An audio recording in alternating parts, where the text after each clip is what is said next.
And welcome back to the class. I hope आपको ये topic बहुत अच्छे से समझ आ रहे हैं एंड जैसा कि आपके कमेंट्स आ रहे हैं कि मैं अपनी सीरीज़ स्टार्ट रखूं, तो यू डोंट वरीज। हम अपनी वीडियोस में अकाउंटिंग का हर टॉपिक, हर चैप्टर जो है कंप्लीट करेंगे, कवर करेंगे, राइट। और क्वेश्चन को हर एस्पेक्ट से, टॉपिक को हर एस्पेक्ट से हम कवर करेंगे सो दैट आप अपने एग्ज़ाम में किसी भी ट्विस्टेड क्वेश्चन का आंसर ईजीली दे सको, राइट। तो हमने टॉपिक स्टार्ट किया हुआ था लास्ट, जर्नल एंड लेजर्स। आज हम इसी को कंटिन्यू करेंगे। तो चलो आज की वीडियो स्टार्ट करते हैं आपका टाइम वेस्ट किए बिना क्वेश्चन नंबर 41 के साथ, right. Consider the following statements regarding a debit note and statements are a debit note may be issued by a buyer when goods are return to the supplier. It generally communicates the amount being debited to the supplier's account. A debit note can arise in connection with the purchase return, and a debit note is always issued by the sellers to increase sales. तो statement 1 है, a debit note may be issued by the buyer when goods are return to the supplier. ये statement बिल्कुल correct है। अगर buyer supplier को goods return करता है तो बायर डेबिट नोट इशू करता है। इसका मतलब है कि बायर की बुक्स में सप्लायर का अकाउंट डेबिट कर दिया गया है, ठीक है। नेक्स्ट है, it generally communicates the amount being debited to the supplier's account. Yes, ये स्टेटमेंट भी बिल्कुल करेक्ट है। डेबिट नोट सप्लायर को कम्युनिकेट करता है कि उसका अकाउंट डेबिट कर दिया गया है, जनरली रिटर्न गुड्स या किसी एडजस्टमेंट की अमाउंट से, राइट। नेक्स्ट है, a debit note can arise in connection with purchase return. ये स्टेटमेंट बिल्कुल करेक्ट है। Goods return to buyer is called purchase return and purchase return के केस में डेबिट नोट का यूज़ होता है। Fourth one is a debit note is always issued by the seller to increase sales. ये statement incorrect है। Debit note seller always issue नहीं करता। Goods return के केस में normally buyer debit note issue करता है। सेलर सेल्स बढ़ाने के लिए डेबिट नोट ऑलवेज इशू नहीं करता। तो हमारा करेक्ट आंसर है option A, statement 1, 2 and 3 only. Next question है, consider the following statements regarding credit note and the statements are, a credit note may be issued by a seller when goods are return by the customer. It generally acknowledges a reduction in the amount receivable from the customer. It may arise in connection with sales return, and a credit note always increases the customer's liability. The first statement, a credit note may be issued by a seller when goods are returned by the customer, ये बिल्कुल correct है। जब customer seller को goods return करता है तो seller generally credit note issue करता है। Second one is, it generally acknowledges a reduction in the amount receivable from the customer. Yes, ये स्टेटमेंट करेक्ट है। क्रेडिट नोट का इफेक्ट कस्टमर से रिसीवेबल अमाउंट को रिड्यूस करना होता है। And third one is, it may arise in connection with sales return. ये भी बिल्कुल करेक्ट है। कस्टमर द्वारा गुड्स रिटर्न करना सेल्स रिटर्न कहलाता है। इस सिचुएशन में क्रेडिट नोट इशू किया जा सकता है। And fourth one is, a credit note always increases the customers liability. ये स्टेटमेंट इनकरेक्ट है। क्रेडिट नोट कस्टमर की लायबिलिटी को इंक्रीज़ नहीं करता, जनरली ये कस्टमर से रिसीवेबल का अमाउंट रिड्यूस करता है। तो हमारा करेक्ट आंसर है option B, statement 1, 2 and 3 only. Next question is, consider the following statement regarding bill receivables and the statements are, a bill receivable represents an amount receivable by the business.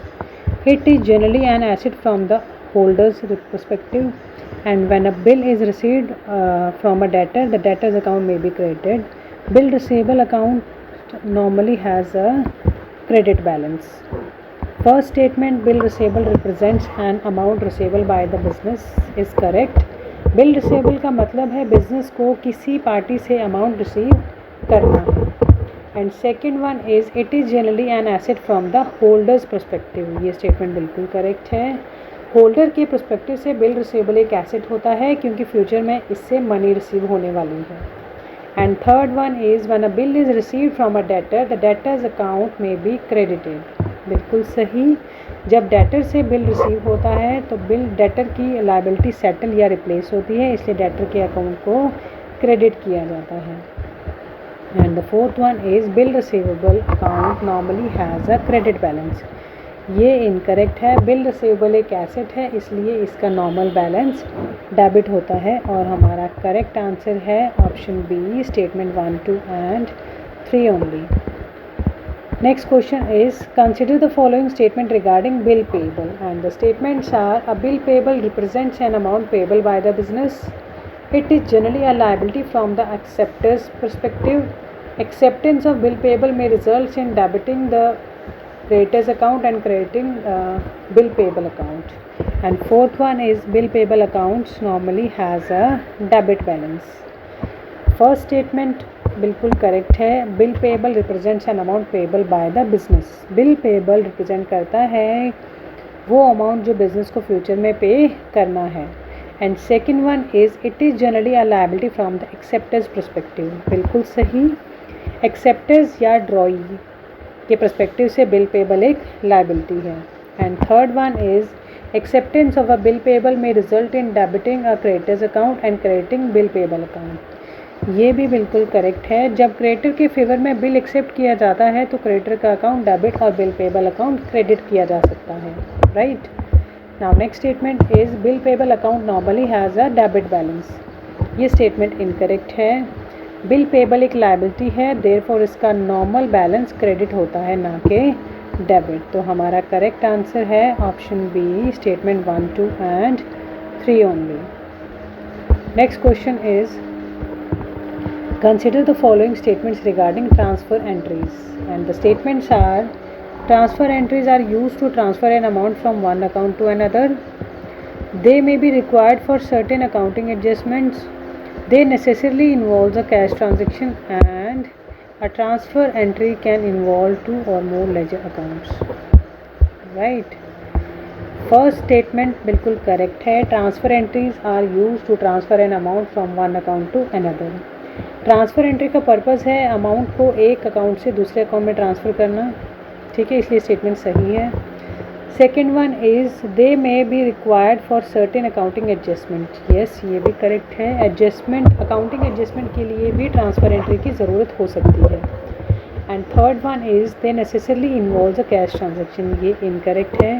Transfer entry में cash transaction होना compulsory नहीं है, ये सिर्फ accounts के बीच amount transfer करती है, ठीक है।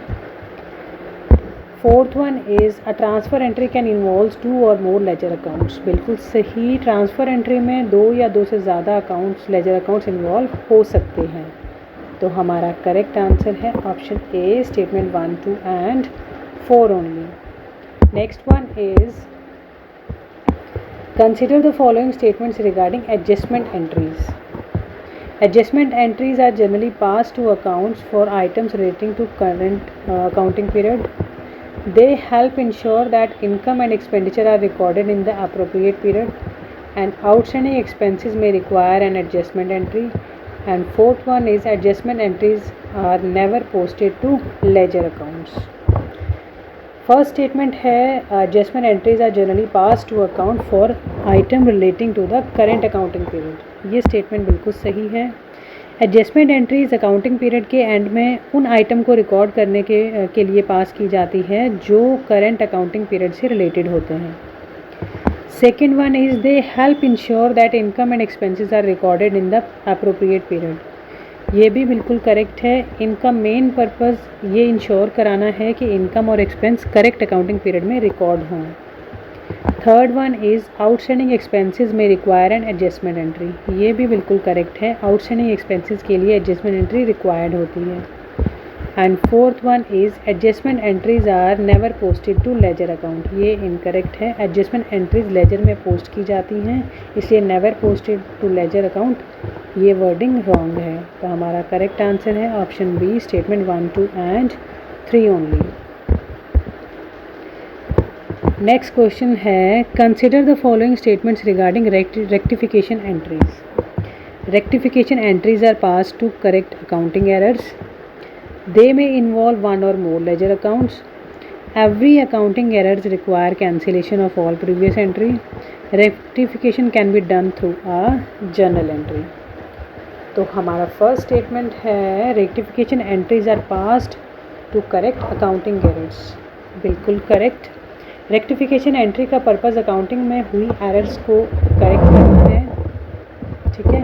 एंड सेकेंड स्टेटमेंट, दे में इन्वॉल्व वन और मोर लेजर अकाउंट्स, यस ये भी बिल्कुल करेक्ट है। एरर की नेचर के अकॉर्डिंग रेक्टिफिकेशन में वन और more than ledger accounts involve हो सकते हैं, ठीक है। And third one is every accounting error requires cancellation of all previous entry, ये इनकरेक्ट है। हर अकाउंटिंग एरर के लिए प्रीवियस एंट्री को कैंसिल करना ज़रूरी नहीं होता, एरर को अप्रोप्रिएट रेक्टिफिकेशन एंट्री से करेक्ट किया जा सकता है। And fourth one is rectification can be done through a journal entry, बिल्कुल सही, करेक्ट। अकाउंटिंग एरर को करेक्ट करने के लिए जर्नल एंट्री पास की जा सकती है। तो हमारा करेक्ट आंसर है option B, statement 1, 2 and 4 only. Next one is consider the following statement regarding reversal entries, right. And statements हैं reversal entry is used to reverse the certain entries. Reversal may be used at the beginning of a subsequent accounting period for certain adjustment. A reversal entry changes the original transaction into cash transaction, and a reversal entry are relevant to the accounting treatment for some accrual adjustment, right।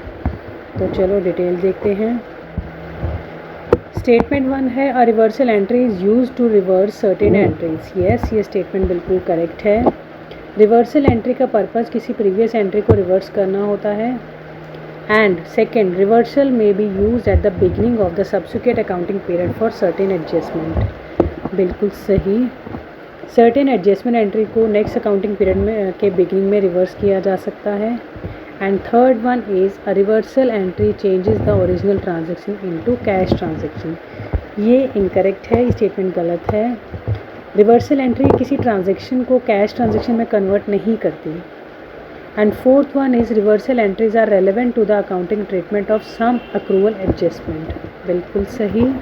Reversal entries का use कुछ accrual adjustment के accounting treatment में किया जा सकता है, इसलिए correct answer है option B, statement 1, 2 and 4 only. Next question is consider the following statements regarding the debit side of the ledger account, and the statements are asset generally show debit balance, expenses generally have debit balance, income account generally have debit balance, and drawings normally have a debit balance. Statement 1 correct है, asset generally debit balance show करती हैं। Second भी correct है, expenses generally debit balance show करते हैं। Third incorrect है, income account generally credit balance रखते हैं, डेबिट नहीं। And fourth one is correct, drawings owner's की कैपेसिटी को रिड्यूस करता है, नॉर्मली डेबिट बैलेंस रखते हैं, ठीक है। तो हमारा करेक्ट आंसर है option B, statement 1, 2 and 4 only. Next question है consider the following statements regarding credit balance. Liabilities generally have credit balance, capital normally has credit balance, income account generally have credit balance, and drawings normally have credit balance. तो आपको अब तक समझ आ चुका होगा, क्योंकि ये टॉपिक बार बार रिपीट भी हो रहा है, क्वेश्चन मॉडिफिकेशन में है, लेकिन आपका कंसेप्ट में भी क्लियर हो चुका हो अब तक। स्टेटमेंट 1 है लायबिलिटीज़, बिल्कुल सही, liabilities generally have credit balance. Second भी करेक्ट है, कैपिटल नॉर्मली क्रेडिट बैलेंस रखता है। थर्ड भी करेक्ट है, इनकम या revenue account generally credit balance रखते हैं। फोर्थ स्टेटमेंट इनकरेक्ट है, ड्राइंग नॉर्मली डेबिट बैलेंस रखते हैं, इसलिए करेक्ट आंसर है option B, statement 1, 2 and 3 only. Next question है consider the following statement regarding journal entries for loan, and the statements are when a loan is received in cash, cash account is debited, when account is credited when the loan account is credited when the loan is received. Receipt of a loan creates an increase in liability, and the repayment of loan increases the loan liability. Statement 1 है when a loan is received in cash, cash account is debited. Statement 1 बिल्कुल correct है। जब loan business को loan cash में receive होता है तो cash business का एसेट इंक्रीज़ कर देते हैं, और एसेट इंक्रीज़ होने पर कैश अकाउंट डेबिट होता है। Next, loan account is credited when the amount loan is received, yes ये स्टेटमेंट भी बिल्कुल करेक्ट है। लोन रिसीव होने से बिजनेस की लायबिलिटी इंक्रीज़ होती है, इसलिए लोन अकाउंट क्रेडिट होता है। Third one is receipt of a loan creates an increase in liability. Yes, ये भी करेक्ट है। लोन रिसीव करने से बिजनेस की रीपेमेंट की ऑब्लिगेशन क्रिएट होती है, देयरफॉर लाइबिलिटी इंक्रीज होती है। And fourth one is repayment of the loan increases the loan liability. Incorrect. Loan लेने से लाइबिलिटी इंक्रीज होती है, पेमेंट से लाइबिलिटी डिक्रीज होती है। लोन रिपे करने से लाइबिलिटी इंक्रीज नहीं डिक्रीज होती है। तो correct answer is option B, statement 1, 2 and 3 only. Next question is consider the following statements regarding purchase of a fixed asset, and the statements are: purchase of a machinery for cash generally involves debiting machinery account. Cash account is created when machinery is purchased for cash. Purchase of machinery for business is treated as an ordinary purchase of goods for resale, and machinery account is a real account. Statement 1 correct है। Machine purchase करने से machinery asset increase होती है और asset increase होने पर machinery account debit होगा। Second statement भी करेक्ट है। अगर मशीनरी कैश में परचेज की गई है तो कैश डिक्रीज होगा, इसलिए कैश अकाउंट क्रेडिट होगा। थर्ड स्टेटमेंट इनकरेक्ट है। मशीनरी को ऑर्डिनरी गुड्स फॉर रीसेल नहीं माना जाता। मशीनरी एक फिक्स्ड एसेट है, जबकि गुड्स फॉर रीसेल इन्वेंट्री या परचेज होते हैं। And fourth one is correct. Traditional classification के अकॉर्डिंग मशीनरी एक रियल अकाउंट है। तो हमारा करेक्ट आंसर है option A, statement 1, 2 and 4 only. Next question is consider the following statements regarding sales of a fixed asset, and the statements are: sale of an old machine is different from the sale of good held for sale. The asset account is removed or reduced through the appropriate accounting entry. The amount received from sales of asset is generally recorded in cash or bank account if received immediately, and every sale of fixed asset is credited to sales account. तो first statement, sales of an old machine is different from sales of goods held for resale. Yes, बिल्कुल सही है। यही हम अपने videos में बार बार समझने की कोशिश कर रहे हैं कि सेल्स ऑफ गुड्स अलग चीज़ है and sales of furniture, machinery, fixed asset अलग चीज़ है। ओल्ड मशीन के sale goods held for resale के सेल से डिफरेंट है। मशीनरी बिजनेस में फिक्स्ड एसेट के रूप में हेल्ड की जाती है, ठीक है। Second statement, the asset account is removed और reduce through the appropriate accounting entry. ये भी बिल्कुल सही है। फिक्स्ड एसेट सेल होने पर एसेट को बुक से रिमूव या रिड्यूस कर दिया जाता है। Third statement is the amount received from the sales of an asset is generally recorded in cash या bank account if received immediately. ये भी बिल्कुल करेक्ट है। अगर मशीन का अमाउंट इमीडिएटली रिसीव हुआ है तो कैश या बैंक डेबिट होगा। And fourth one is every sale of a fixed asset is credited to sales account. ये बिल्कुल गलत है। फिक्स्ड एसेट की सेल नॉर्मल सेल्स अकाउंट में क्रेडिट नहीं की जाती, क्योंकि fixed asset ordinary goods held for resale नहीं है। इसलिए करेक्ट आंसर है option B, statement 1, 2 and 3 only. Next question है, consider the following statements regarding journal entries involving bank, and statements हैं: a check issued to creditor generally credit bank account, a check received from a debtor and deposited into bank generally debit bank account, a bank overdraft represent a favorable debit balance of the bank account, and bank charges generally reduce the bank balance. Statement 1, a cheque issue to creditor generally credit bank account. ये statement correct है। Creditor को cheque issue करने से bank balance decrease होता है, therefore bank account credit होगा। Second है, a cheque received from the debtor and deposit into bank generally debit the bank. Yes, ये स्टेटमेंट भी बिल्कुल करेक्ट है। डेटर से चेक रिसीव करने में बैंक में डिपॉजिट करने पर बैंक बैलेंस इंक्रीज होता है, देयरफॉर बैंक डेबिट होगा। And third one is bank overdraft represents a favourable debit balance of the bank. ये स्टेटमेंट सही नहीं है, ये रॉन्ग है। बैंक ओवरड्राफ्ट एक लायबिलिटी होती है, फेवरेबल बैलेंस नहीं होता, ठीक है। फेवरेबल डेबिट बैलेंस होता है। ट्रेडिशनल अकाउंटिंग ट्रीटमेंट में overdraft generally credit balance represent करता है, right. And fourth statement is bank charges generally reduces the bank balance. ये स्टेटमेंट बिल्कुल करेक्ट है। बैंक चार्जेस बैंक के बैलेंस को रिड्यूस करता है, therefore bank account generally credit होता है। तो हमारा करेक्ट आंसर है option B, statement 1, 2 and 4 only.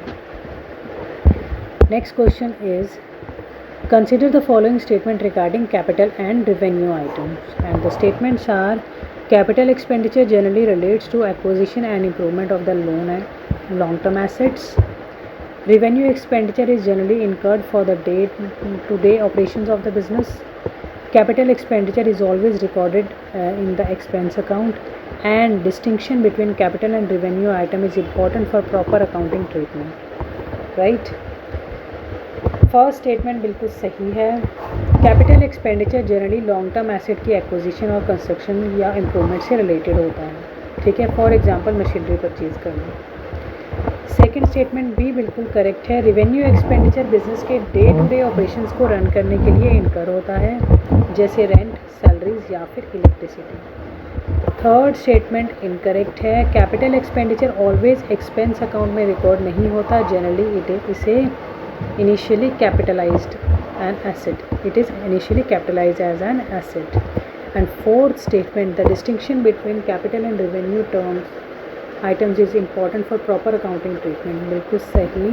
Capital और रिवेन्यू आइटम का डिस्टिंक्शन इम्पॉर्टेंट है बिकॉज इसका इफेक्ट प्रॉफिट, एसेट्स और फाइनेंशियल स्टेटमेंट पर पड़ता है. तो हमारा करेक्ट आंसर है option B, statement 1, 2 and 4 only. Next question है, consider the following statement regarding journal entries involving GST and tax components. And the statements are, where applicable tax components may be recorded separately from the basic purchase or sale amount. The accounting treatment depends on the nature of the transaction and applicable tax rules. Tax accounts may appear in the ledger separately, and tax is always treated as an expense of the business. First statement is correct. Applicable tax component को basic purchase या cell amount से separately record किया जा सकता है. For example, purchase transaction में applicable input tax को separate tax account में रिकॉर्ड किया जा सकता है. And the accounting treatment depends on the nature and transaction of the applicable tax. ये भी बिल्कुल सही है. टैक्स का अकाउंटिंग ट्रीटमेंट ट्रांजैक्शन की नेचर और एप्लीकेबल टैक्स रूल पर डिपेंड करेगा. थर्ड वन, टैक्स अकाउंट्स में appear in the ledger separately. Yes, ये भी करेक्ट है. टैक्स अकाउंट्स लेजर में सेपरेटली अपीयर कर सकते हैं, जैसे इनपुट टैक्स या आउटपुट टैक्स. नेक्स्ट है, tax is always treated as an expense of the business. Incorrect. Tax always business expense नहीं होता. Certain taxes recoverable, input creditable हो सकती है और उनका ट्रीटमेंट ट्रांजैक्शन और एप्लीकेबल रूल्स पर डिपेंड करेगा. ठीक है, तो करेक्ट आंसर है statement 1, 2, 3 only. Option B is the 1, 2 और 3 only. Statement B is option B is the correct answer. Next question is, consider the following statement regarding posting from a compound entry. Each affected ledger account must receive its appropriate posting. Debit amount is posted to the relevant debits account. Credit account amount is posted to the relevant credit accounts, and only ledger account is affected by every compound entry. Statement 1, each affected ledger accounts must receive its appropriate posting. Yes, ये statement बिल्कुल correct है. Compound journal entry में जितने accounts affected हैं उन सबको appropriate laser में post किया जाता है. And second statement, the debit amount is posted to the relevant debit accounts. बिल्कुल सही. जर्नल एंट्री के डेबिट अमाउंट्स को रेलिवेंट डेबिट अकाउंट्स में पोस्ट किया जाता है. And third one is, credit amount is posted to relevant credit accounts. बिल्कुल सही. जर्नल एंट्री के क्रेडिट अमाउंट्स को रेलिवेंट क्रेडिट अकाउंट्स में पोस्ट किया जाता है. And fourth one is, only one ledger account is affected by every compound entry. ये बिल्कुल गलत है, हम पहले भी पढ़ चुके हैं. कंपाउंड एंट्री में एक से ज़्यादा लेजर अकाउंट अफेक्ट हो सकते हैं, इसी वजह से कंपाउंड एंट्री कहा जाता है. तो करेक्ट आंसर है option B, statement 1, 2 and 3 only. Next question is, consider the following statement regarding folio columns, and the statements are, folio columns facilitate cross-referring. They help trace entries between books of original entry and ledgers. They can assist in locating the source of an accounting entry, and folio numbers have no role in checking accounting records. Right? Statement 1 is correct. Folio columns cross-referring में help करती है. Second is correct. Folio reference information से journal या subsidiary books या ledger के बीच entries को trace किया जा सकता है. Third one is also correct. Folio numbers accounting entries के सोर्स लोकेशन को आइडेंटिफाई करने में हेल्प करते हैं। And fourth one, folio numbers have no role in checking accounting and records. ये बिल्कुल गलत है। फोलियो नंबर्स का अकाउंटिंग रिकॉर्ड्स को चेक करना और ट्रेस करने में इंपॉर्टेंट रोल होता है। तो हमारा करेक्ट आंसर है option B, statement 1, 2 and 3 only. Next question है हमारे पास, consider the following statements regarding balance carried down and statements are: it represents the balance remaining in the account at the end of a period. It may be used to equalize the two sides of a ledger. A balance carried down can become the opening balance carried forward, and balance carried down always represent an expense. Statement 1 correct है. It represents balancing remaining in the account at the end of a period. Balance C d account को वो balance होता है जो accounting period के end पर remaining होता है। Second statement, it may be use to equalize the two sides of the ledger. Yes, ये भी करेक्ट है। लेजर अकाउंट के दोनों साइड्स को इक्वल करने के लिए बैलेंस सी डी यूज़ किया जा सकता है। And third one is a balance carried down can became the opening balance carry forward. Yes, ये भी करेक्ट है। पीरियड एंड का बैलेंस सी डी नेक्स्ट पीरियड में balance B D brought down के रूप में ओपनिंग बैलेंस हो सकता है। And fourth one is balance C Ds always represent an expense. ये इनकरेक्ट है। Balance C Ds always expense नहीं, ये एसेट लाइबिलिटी कैपिटल हो सकता है। इनके अकाउंट का क्लोजिंग बैलेंस हो सकता है, राइट। तो correct answer is option B, statement 1, 2 and 3 only. Next question is, consider the following statements regarding the purpose of ledger. And the statements are: ledger helps determine the balance of individual accounts. It provides classified information about asset, liability, capital, income and expenses. It is an important source for preparing the trial balance, and it records every transaction only in chronological order without classification. Right? तो first statement, ledger helps determine the balance of individual account, ये बिल्कुल correct है। Ledger individual accounts का balance determine करने में help कर सकता है। Second, it provides classified information about assets, liability, capital, income and expenditures. Yes, ये भी बिल्कुल सही है। लेजर ट्रांजेक्शन को अकाउंट वाइज क्लासीफाई करके और एसेट, लायबिलिटी, कैपिटल, इनकम और एक्सपेंस की इन्फॉर्मेशन प्रोवाइड करता है। Third one is, it is an important source for preparing the trial balance. Yes, ये भी करेक्ट है। लेजर बैलेंस का यूज़ ट्रायल बैलेंस प्रिपेयर करने के लिए किया जाता है। And fourth one is, it records every transaction only in chronological order without classification. ये बिल्कुल इनकरेक्ट है। लेजर का पर्पज़ सिर्फ क्रोनोलॉजिकल रिकॉर्डिंग नहीं, जनरली क्रोनोलॉजिकल रिकॉर्ड प्रोवाइड करता है, जबकि लेजर ट्रांजेक्शन को अकाउंट वाइज या फिर क्लासिफाइड फॉर्म में अरेंज करता है, राइट। तो आपका करेक्ट आंसर है option B, statement 1, 2 and 3 only, right. तो आज की वीडियो यहीं ख़त्म करते हैं। Thank you so much.